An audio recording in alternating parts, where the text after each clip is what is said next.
نبی کریم صلی اللہ علیہ وآلہ وسلم نے فرمایا کہ بنی اسرائیل میں 3 آدمی تھے، ایک کوڑی، دوسرا گنجا اور تیسرا اندھا تھا۔ خدا تعالیٰ نے ان کو آزمانا چاہا اور ان کے پاس ایک فرشتہ انسانی شکل میں بھیجا۔ پہلے وہ کوڑی کے پاس آیا اور پوچھا کہ تجھے کون سی چیز پیاری ہے؟ اس نے کہا مجھے اچھی رنگت اور خوبصورت کھال مل جائے، اس سے لوگ گن کرتے ہیں اور اپنے پاس بیٹھنے نہیں دیتے۔ اس فرشتے نے اپنا ہاتھ اس کے بدن پر پھیرا تو اسی وقت وہ اچھا ہو گیا اور اچھی کھال اور خوبصورت رنگت نکل آئی۔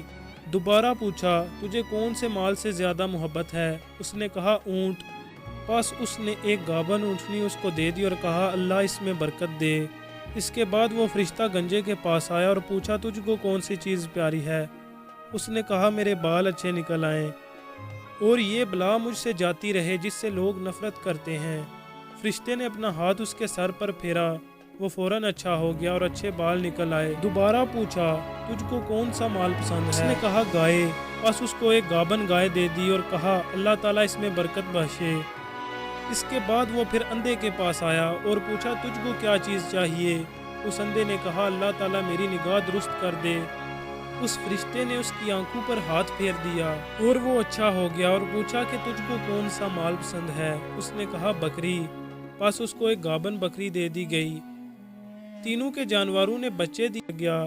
پھر وہ فرشتہ خدا کے حکم سے پہلی صورت میں کوڑی کے پاس آیا اور کہا کہ میں ایک مسکین آدمی ہوں، میرے سفر کا سارا سامان ختم ہو گیا ہے اور منزل تک پہنچنے کا کوئی سلسلہ نہیں سوائے خدا اور تیرے۔ میں اس اللہ کے نام سے جس نے تجھ کو اچھی رنگت اور عمدہ کھال عنایت فرمائی، میں تجھ سے ایک اونٹ مانگتا ہوں کہ اس پر سوار ہو کر اپنے گھر چلا جاؤں۔ اس کوڑی نے کہا یہاں سے چلا جا، مجھے بہت سے حقوق ادا کرنے ہیں، تجھے دینے کی اس میں کوئی گنجائش نہیں ہے۔ فرشتے نے کہا کہ شاید تجھ کو میں جانتا ہوں، کیا تو کوڑی ہی تھا کہ لوگ تو اسے گن و نفرت کرتے تھے؟ اور کیا تو مفلس نہ تھا پھر تجھ کو خدا نے اس قدر مال عنایت فرمایا؟ اس کوڑی نے کہا واہ کیا خوب، یہ مال تو میری کئی پشتوں سے باپ دادا کے وقت سے چلا آ رہا ہے۔ فرشتے نے کہا اگر تو جھوٹا ہے تو خدا تجھ کو ویسا ہی کر دے جیسا کہ پہلے تھا۔ اس کے بعد دوسرے شخص یعنی گنجے کے پاس آیا اور اسی طرح اس سے بھی سوال کیا، اس نے بھی ویسا ہی جواب دیا۔ فرشتے نے کہا اگر تو جھوٹا ہے تو خدا تجھ کو ویسا ہی کر دے جیسا تو پہلے تھا۔ اس کے بعد پھر اندھے کے پاس آیا اور کہا کہ میں مسافر ہوں اور میرے پاس سامان نہیں ہے، آج خدا کے اور پھر تیرے سوا میرا کوئی وسیلہ نہیں۔ میں اس کے نام پر جس نے دوبارہ تجھ کو نگاہ بخشی، میں تجھ سے ایک بکری مانگتا ہوں۔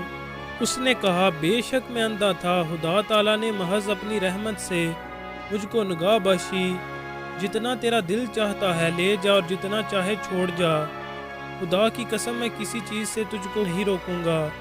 فرشتے نے کہا کہ تو اپنا مال اپنے پاس رکھ، مجھے کسی کی کچھ ضرورت نہیں، فقط تم تینوں کی آزمائش مقصود تھی، سو وہ پوری ہو گئی۔ خدا تو اس سے راضی ہوا اور ان دونوں سے ناراض۔ خیال کرنا چاہیے کہ ان دونوں کوڑی گنجے کو ناشکری کا کیا نتیجہ ملا کہ ان سے ان کی نعمتیں چھین لی گئی، جیسے تھے ویسے ہی ہو گئے اور خدا نے ان سے ناراضگی اختیار کر لی۔ خیال کرنا چاہیے کہ ان دونوں کوڑی اور گنجے کو ناشکری کا کیا نتیجہ ملا کہ ان سے ان کی نعمتیں چھین لی گئے، جیسے تھے ویسے ہی ہو گئے اور خدا ان سے ناراض ہو گیا۔